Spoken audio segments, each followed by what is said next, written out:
So as you know, the other day, the PSN network went down, and with Sony, with their all digital future and obviously them getting rid of physical discs in 2028, it wasn't a great look. But the funny thing that's happened now is that Xbox, their services actually went down. But you know what's even crazier is that at least they had the decency to be honest with what happened and actually apologize to their fans. What? Matt? What is going on? Can you believe it? They actually apologized to their fans. But with Sony, oh my gosh, no, they couldn't do that. It was way too much for them to do that. So if you do like these daily videos, make sure you hit the like button. We're trying to get to 10,000 subscribers on this channel, and let's go. So even with Xbox and what's happened with the other day with their services, it's crazy that these companies want an all digital future when it feels like they're not ready for this. And what's more frustrating about this is that, we're going back to Sony, is that, as I've said numerous times, they haven't even acknowledged all of the worries that comes with their digital future. Just to remind you, obviously, ownership. What happens if you lose your account, as an email address is tied to that account? Same with Xbox. What is the refund policy? You can't borrow games, you can't lend games, you can't buy games for other people, you don't own your games, and we're supposed to be okay with this because there will be no second-hand market for consumers to actually look to get deals. Not to mention that the next generation consoles for PlayStation and Xbox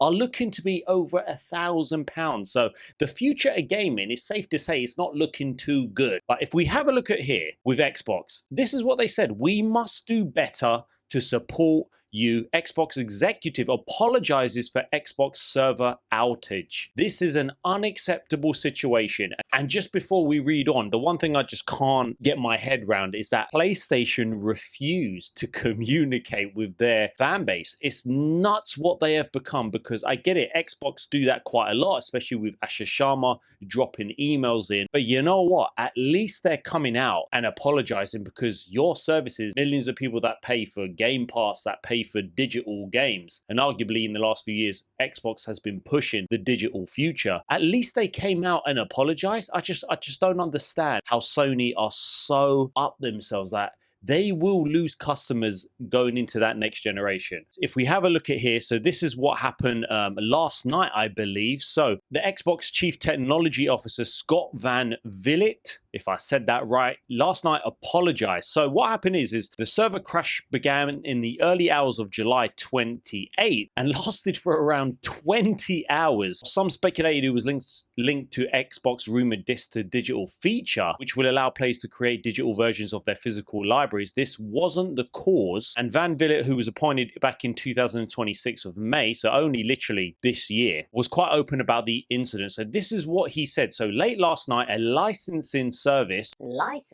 interesting, that sits outside of Xbox but which Xbox depends on, began failing. So this caused some sign-in scenarios to fail, and it caused many scenarios that require an entitlement check to also fail, such as listing out your full library and launching games that you own. Whoa, we haven't heard that in a while, that you own. It also affected several of our publishing and store partners who depend on those same systems, which is why some of you saw issues in specific games and not others. He goes on to say, once they isolated the failing infrastructure, the Xbox support team got to work fixing the issue. As he goes on, we're running a full post-incident review. I care less about the one-line root cause and more about the real questions: why a failure in one service was able to take down this much, while recovery took as long as it did, and what we change so a single point of failure can't ruin your night again. That means hardening the dependencies underneath sign-in and game launch, improving how we detect and contain this class of failure, and being fast and clearer with you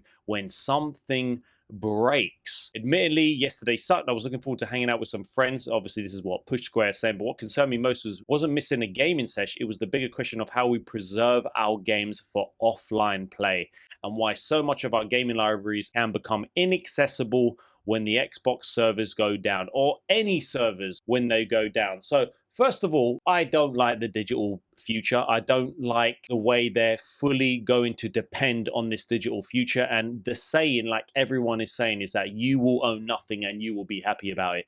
We've even got Apple. They will be putting out a licensing service now where literally you won't own your mobile. And I get people will say, how many people upgrade every year? Me, I rarely upgrade. I don't upgrade every year. I like to pay mine off, say, from very I did have the iPhone 14 Plus, but they gave me a 15 Plus because there was something wrong with it. And I bought that, I think, a couple of years ago. And I plan to have this for at least another 2-3 years, as long as it keeps going and they don't update it. So it deliberately goes wrong and then it forces me to buy a new one. But my point is, we're going into that future of licensing. There's even an article with like licensing your PlayStation 5 Pro, where essentially you can just pay monthly and not own, but still get the benefits. And this is a scary world to go in, because I just feel like with a lot of people, if you cannot afford something, don't buy it. Like for me, obviously, I do a lot of pay now, pay later in terms of pay it within a year, but I still look to do that and own whatever it is afterwards or within that year.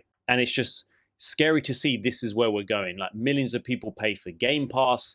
You don't own these games, which is fine. A lot of people say it used to be a great deal, and it did. But the problem is that now the power is not with you. The thing about Game Pass is that they can put the price up whatever they want. And it's the same with like Netflix, Disney Plus. And this is why I think a lot of people are actually waking up and moving towards physical media again, buying Blu-rays, buying DVDs, because I don't like where we're going with this. And it's the fact that now we've had PlayStation something go down with their PlayStation network and millions of people couldn't play, even if it was for a few hours. I remember I did have a comment saying, oh, it was only for a few hours.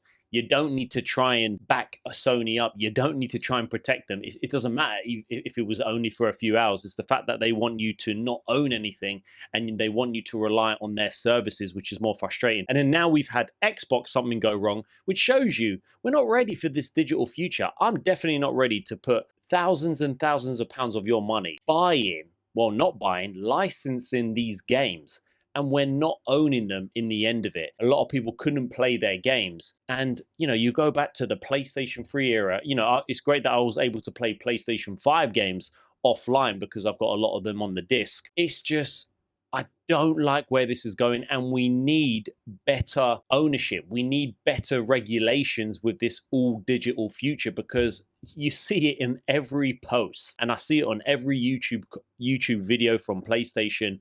It is crazy the amount of people that want physical media back. And this is just another scenario why we're not ready for this digital future. And you know what? Just, can Xbox come back?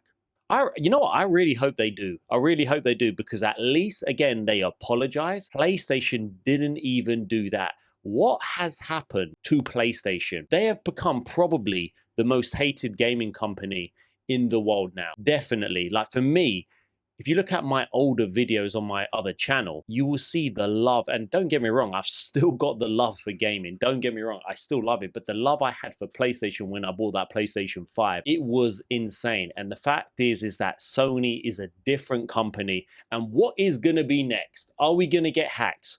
When GTA releases, what is going to happen then? Are the servers going to go down? Even if, let's be honest, even if it's just for the story mode. Think when people start buying that and start downloading that, you had Hollow Knight Silksong break every storefront. So I can't see, it's not out of the possibility that GTA 6 is going to do the same, and then there's going to be an outage for people trying to play that game at launch. We're going to have to just see, to be honest. But what do you think about Xbox? Are you happy that they apologized? Were you affected by this? Drop your thoughts in the comments and let me know.